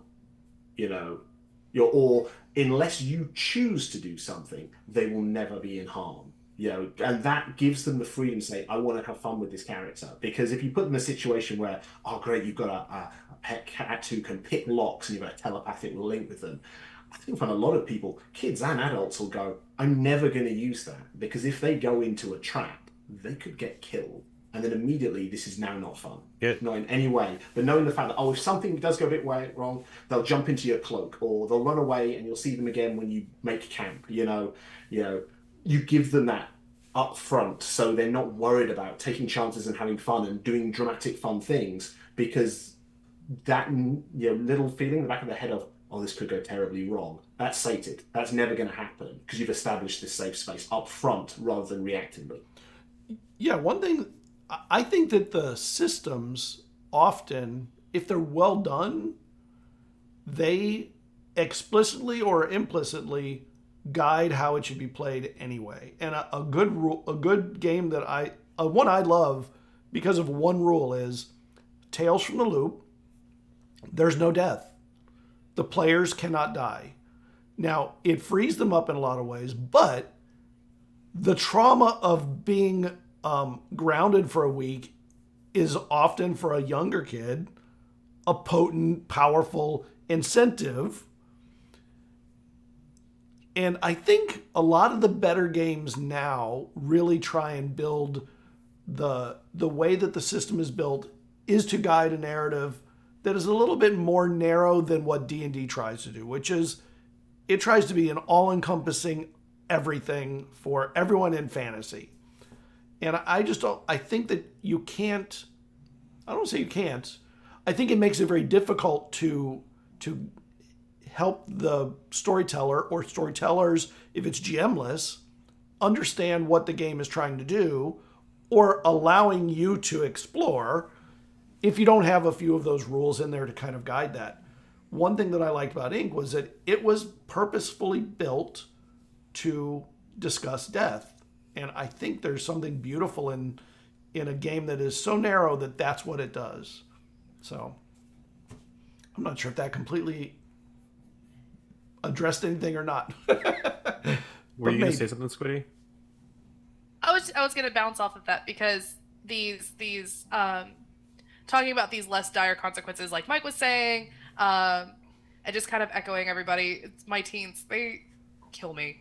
They in game they had snuck out to go do something as teens do in a magical school, and two of them got caught. So two of them were put on cleaning duty, which means they weren't able to do anything cool, like going and sneaking around and figuring out what's going on for like a certain period of time, while the one person who didn't get caught was able to go and do.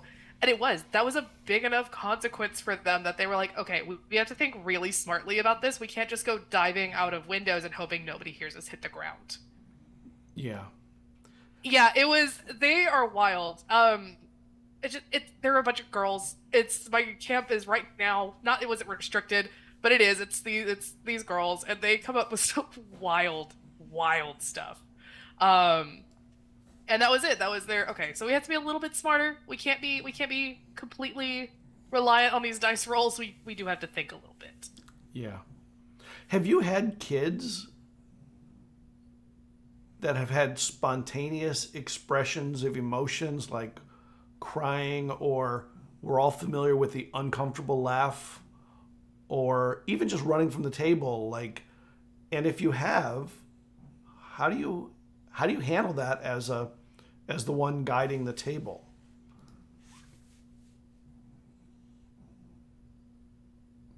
If no one's got, I'll jump in first just to say mine's very short.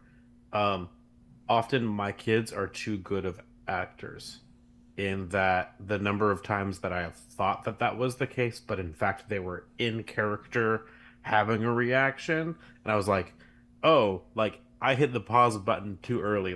I would rather err on the side of pausing too often than not enough. Mm-hmm. That being said, the number of times that my kids have been like, I thought they were actually crying but they were in character, or like they were angry or whatever.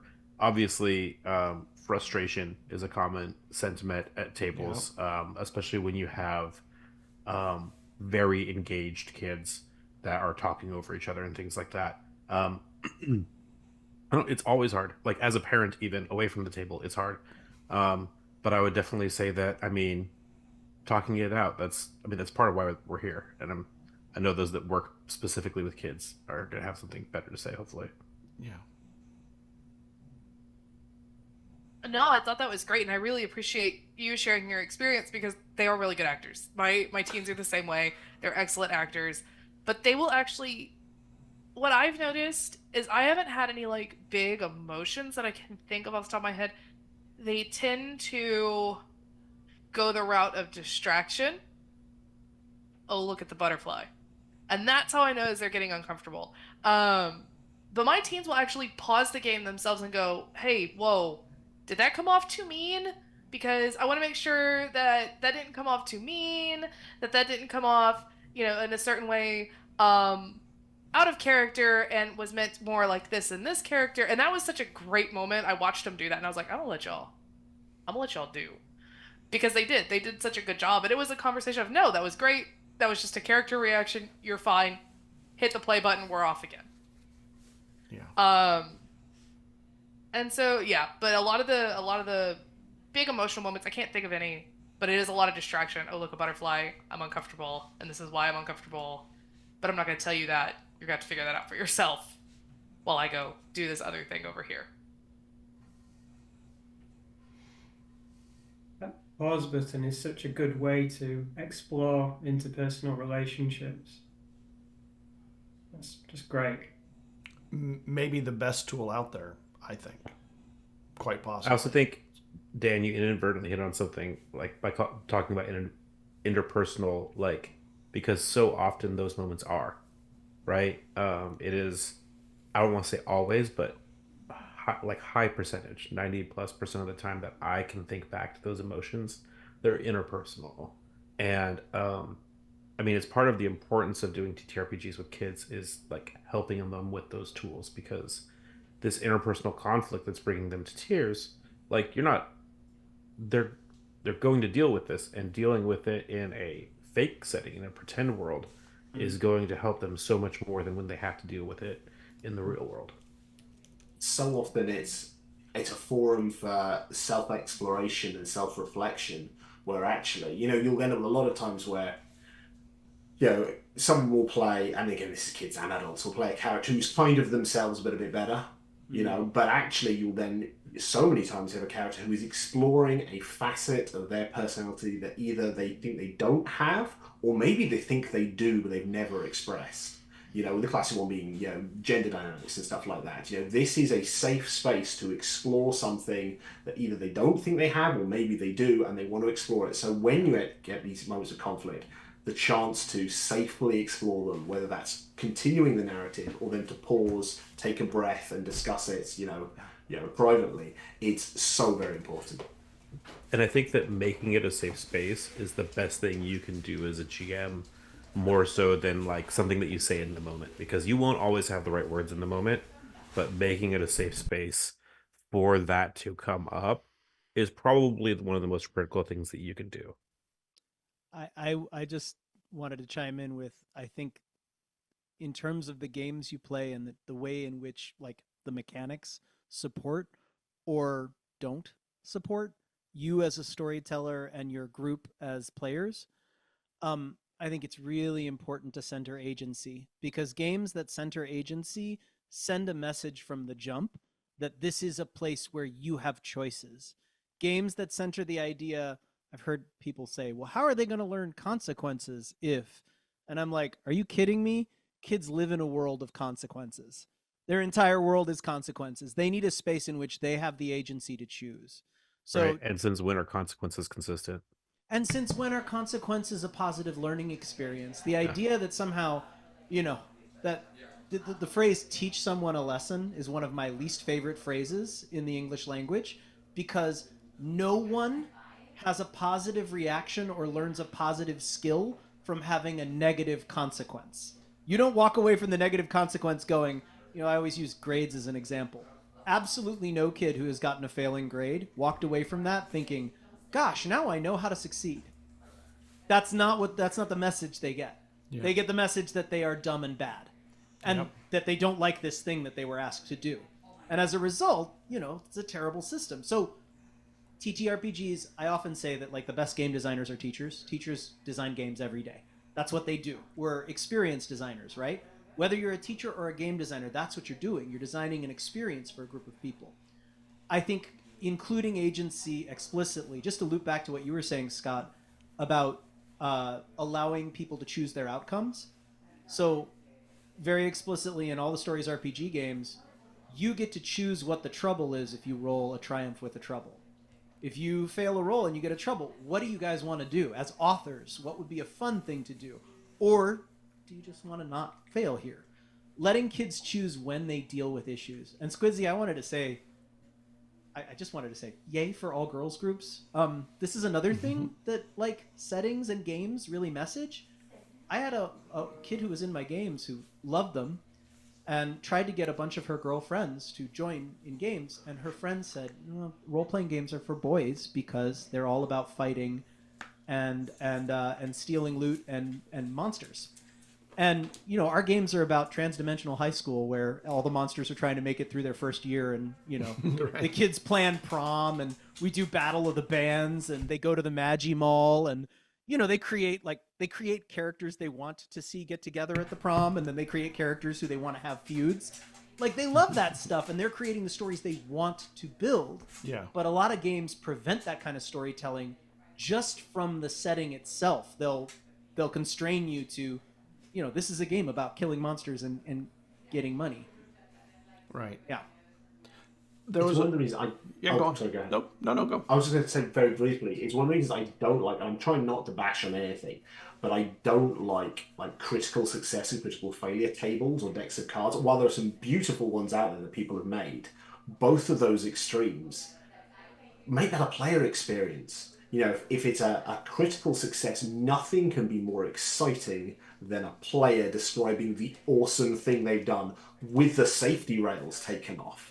whether it's combat or not combat, the fact they get to do, the cool move, whatever it is. Let's take the combat example. The fact they get to go, John Woo or, Robin Hood, Prince of Thieves, and my arrow splits into 3 and it takes out 3 guys and bounces off this, or I do a roll on something, I jump and I swing on the chandelier and I catch this thing. That's going to be the thing they remember for that evening. Equally, a critical failure, they want to be able to choose something, or with a bit of guidance, exactly what happens, because having a horrendous thing forced on them, that makes it, again, the thing they'll remember about that session. It'll be the reason why they hated it. Yeah, there was a D&D game I was running. I ran a campaign that went about 3 years, and it ended a year and a half ago or whatever.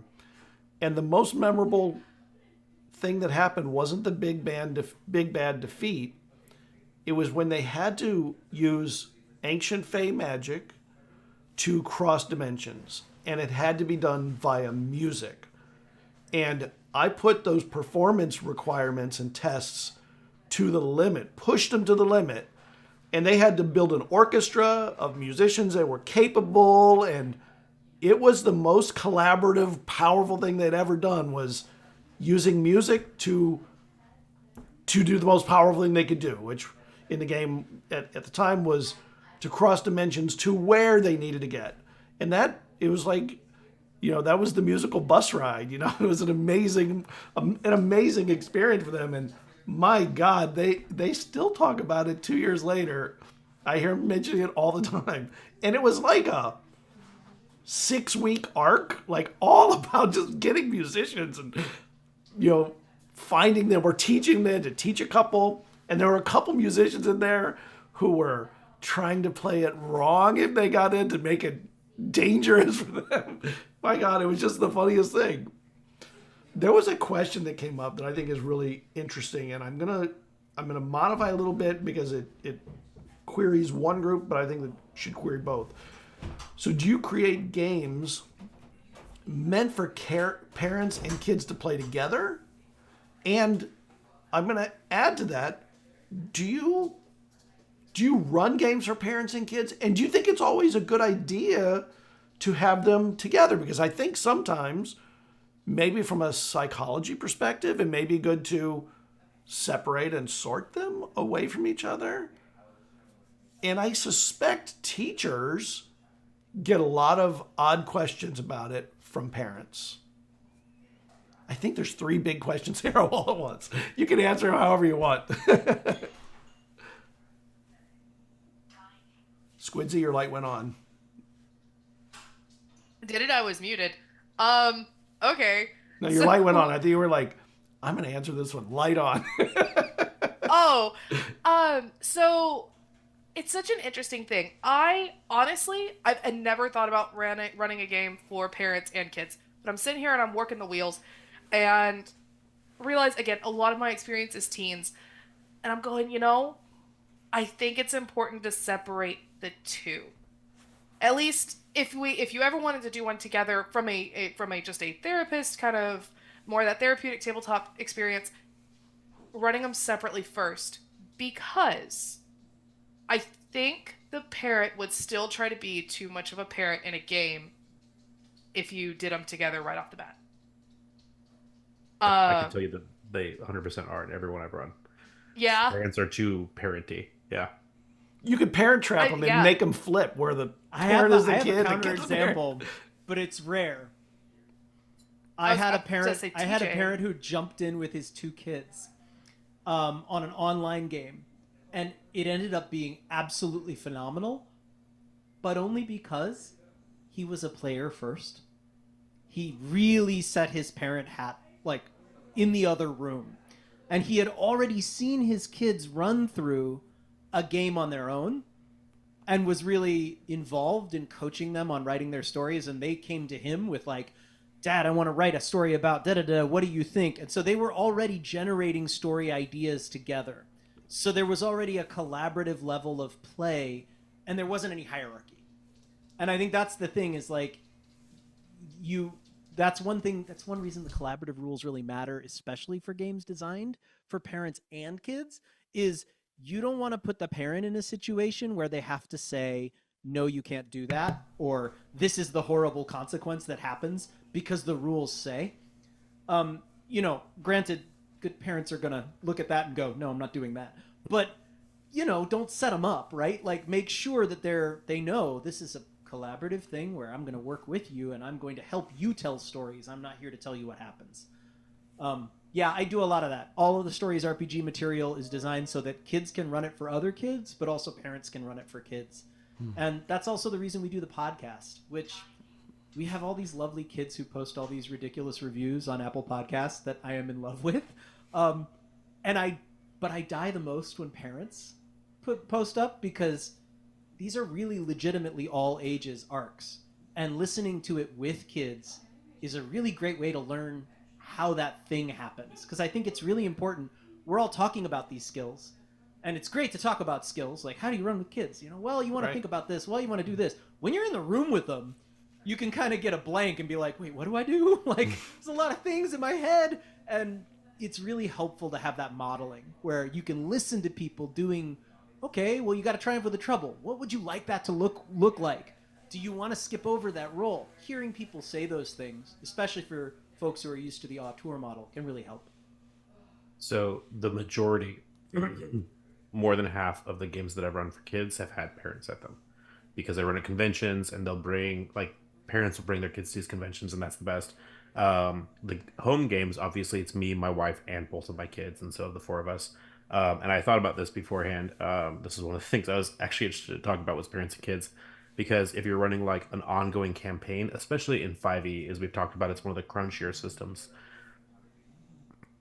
Don't start with 5e if you can help it. But if you are running a 5e game, having a co-pilot, like both parents present in the game, can help a lot. It's a great way to steer the kids, is to have another player there at the table that, like, maybe knows the rules a little bit better, or can help keep the plot a little bit if you're playing, especially a book game. Something that, like again, we're playing The Wild Beyond the Witchlight, and we've played, I kid you not, 32-hour sessions, and we're still at the carnival. Like, we haven't made it out of the carnival yet. And awesome. Yeah, it's great. But it's a wonderful piece. Yeah, but in order to, like, make certain things happen that are in the book and are really magical and we want them to experience, I'm the co-pilot in this iteration of us playing with our kids. And I'll be like, oh, like, I know what my wife's trying to hint at the kids, and they're maybe not picking up on. I'll be like, as a cohort of theirs, I'll suggest, hey, maybe we go and do this. Playing with your kids is great. It's so much fun. But I will say, especially for the work that, like, Squidzy does or that Michael does, I imagine when I have just kids, they are so much more creative. Because, like, when I've done it at a convention, or when we have events at the library that is specific to families, sadly, I can't remember a single game where a kid said they wanted to do something and a parent didn't say, you can't do that. And usually it's because the parent knows the rules, and at their home they would adjudicate it one way or the other, and it's like, hey, right now I'm the GM, you don't get to say that to your kid. Like, and so it can be really difficult.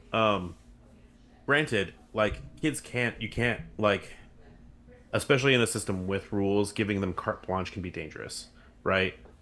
You give them the bazooka, right, and they're gonna blow up the town. Like, you have to have rules, and kids don't like rules. I don't like rules, but even more so, But I would recommend, like, playing with kids is great, and it's just important to let them be kids, right? And so I think Michael's example that was really healthy is, if you're gonna play with your kids, step into that player role, really step into it.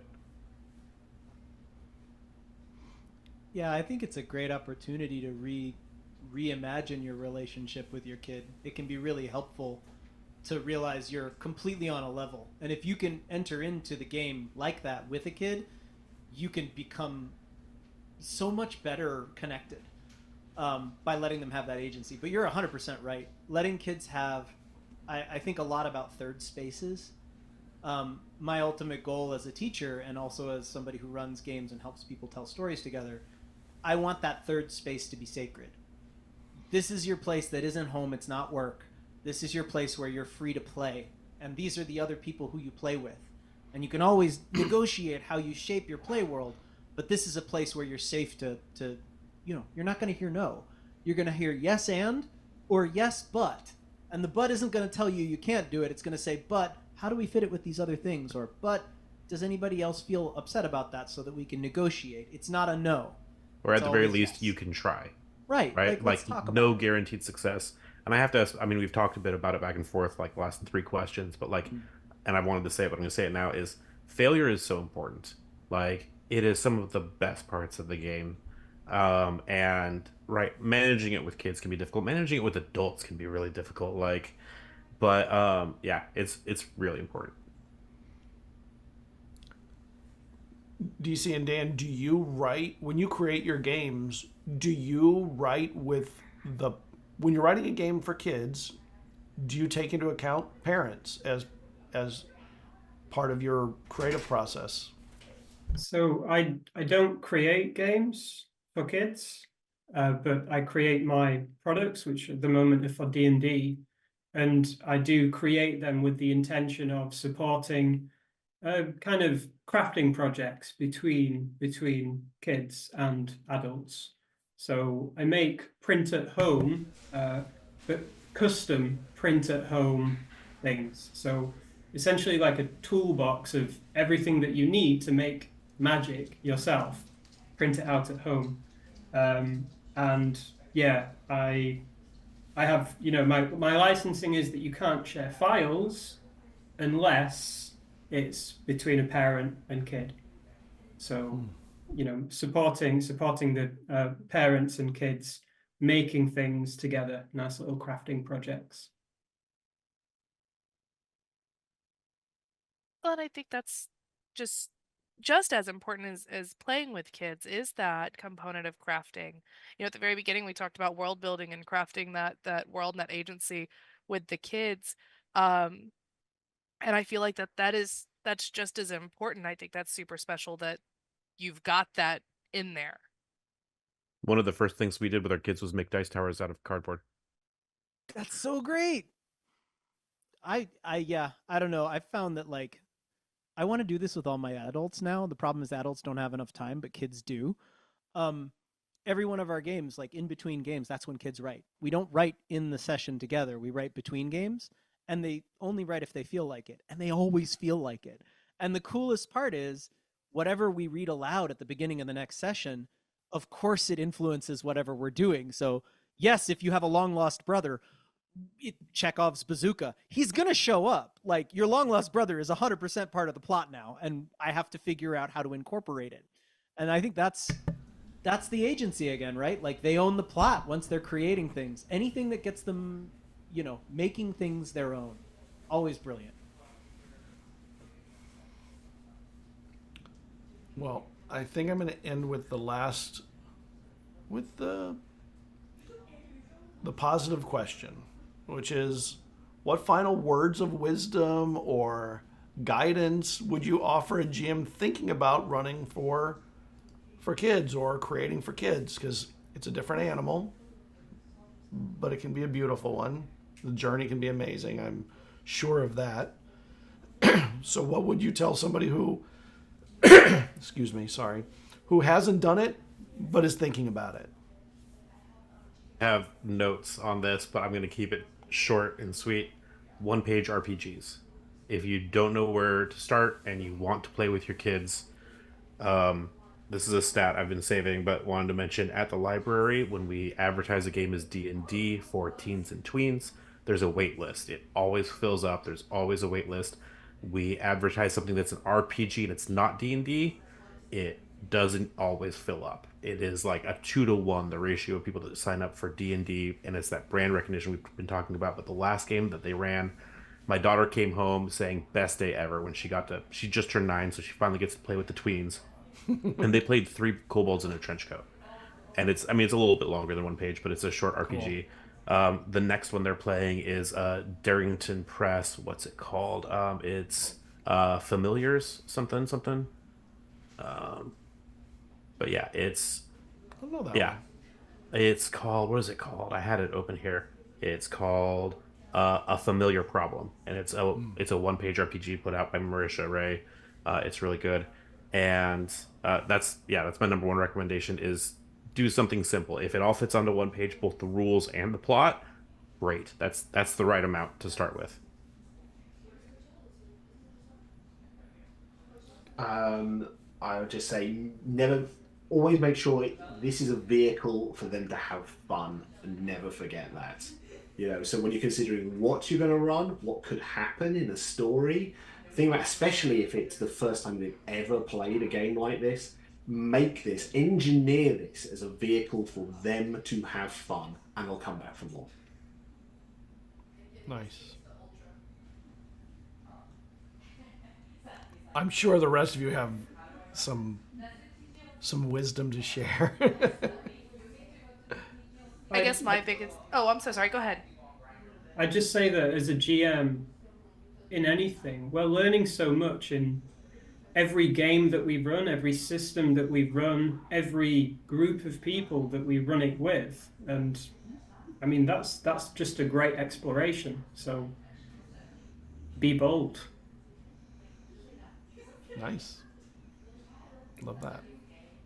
I guess mine would be, we never stop being kids. We don't grow out of being kids. We just get faced with bigger, more complicated life problems. Step back into being that kid. Step back into it. Allow yourself to be a kid. Get on their level. Get excited with them. Whether it be running a game or, I mean, just from what I've gathered, like I said, creating a story for them to play or running a game, get in that mindset. Come back to being a kid. And honestly, you'll have a better time too. Okay. Yeah. What they said. I mean, I'll say, like, Squidsy, I was ready to say, I think one of our linguistic problems is we say run for. Don't run a game for. Play with. If you play with, you'll have a great time. And if you're ready to play with kids, you're gonna ace it every time. For the one-page RPGs, there's a free one. I changed my name to the link. It's on itch.io. That's a free one-page front back. It was in tiny tone, and it's really easy. The character sheet's on the back. It's all narrative. And so play with kids, and then just yes and yes but. Don't tell them no. All the wild ideas. I think one of the things I complain about with other role-playing games is I'm like, if some kid says they want to be, can I be a robot chef? You should say yes. You shouldn't say we don't have a robot option in Yes, the chef. list of. Just say yes, chef. Yes, chef. Yes, robot chef. Yeah, perfect. Yeah. All right. Well, I want to thank all of you for coming on today. I'm going to let you go back around and say who you are and where they can find you and where they can find all your amazing things you've done. This has been a really enlightening conversation, and one that I want to continue again and again, because I don't think it gets enough. Airplay, is that a right word? Internet play. Airplay sounds so old. Sounds like an old man talking about it. But time, expressing this is so important because it grows our hobby, but it's also the hobby that I think is one of the most powerful tools for emotional intelligence, learning, and guidance in life. Like, sure, you can get some of those things from sports, but I'm not sure you can get from, sports or arts and crafts the same thing. This is its own thing, and it's really powerful, and kids can grow into amazing adults because of TTRPGs. So I'm gonna let's start with TJ, and we're gonna go counterclockwise this time. Let's go backwards. TJ Anderson, TJSonOfAnder on all social medias, and I will help you unlock the secret menu hack of you can run games at your local library without being a librarian. You can volunteer, reach out to the activities coordinator at your local library. They will let you run games. And it's a very welcoming space. You will be impressed with the people that show up at libraries versus game stores and everywhere else. Yeah. Dan? Yep, so Dan, DanDMadeEasy, DanDMadeEasy.com, and at DanDMadeEasy on most social media sites. So if you're wanting to play D&D, run D&D with kids, then I have a range of free resources and if you're running a school club or wanting to run one of those, then I'm collating a set of free resources from all across the role-playing industry. So reach out. Nice. DC. DC Bradshaw, DC Bradshaw RPG on Twitter, at dcbradshaw.com on Blue Sky, and website dcbradshaw.com. I talked a little bit about Little But Fierce on here. So if you're interested in getting kids into a D&D-like experience, that's hopefully a way that you can do that if you would like to. I will say it's a starter edition. There will be a crowdfunded one in a couple of years when it actually gets into print. But I welcome feedback. If there is something you would like me to improve or something you would like me to include, please tell me and I'll make sure it's in there by the time you get that printed version. I'll also say on that front, there is a free second anniversary add-on coming out at the end of the month, which is called 6 Impossible Things. It's Alice in Wonderland themed. So you can pick that up for free. Also, there are links on my website to community copies. You know, the main start edition is like $9.95, but there are $1 community copies. Please use that without hesitation. Parents are skint. I can speak of this as a parent, so please, no shame at all. If you want to pick it up for $1, do it, please, and encourage others to do it. Thank you. I think more publishers need to do that. I think it's an amazing thing to do for the community, particularly with these kinds of games. Thank you for that. All right, Squidsy. I'm Squidsy, TTRPG designer at Lost Guide Games. You can find me pretty much everywhere as Corrosive Squid. Or you can go find my products at lostguidegames.itch.io. And yeah, when it comes to the outside world of my real job, I'm a LPC associate. I'm a mental health professional. I work with all ages, and I run summer camps for kids using Tabletop for different reasons. Very nice. And Michael. luckoflegends.com. You can also find Stories RPG anywhere you get your podcasts. I have summer camps. I have after school camps. They're always open. Feel free to drop by, check them out.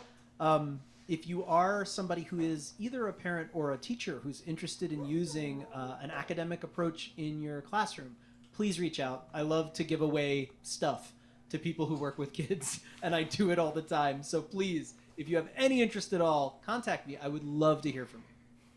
Very nice. Thank you. I'm Scott. You've been watching ZealZaddy's Story Talk.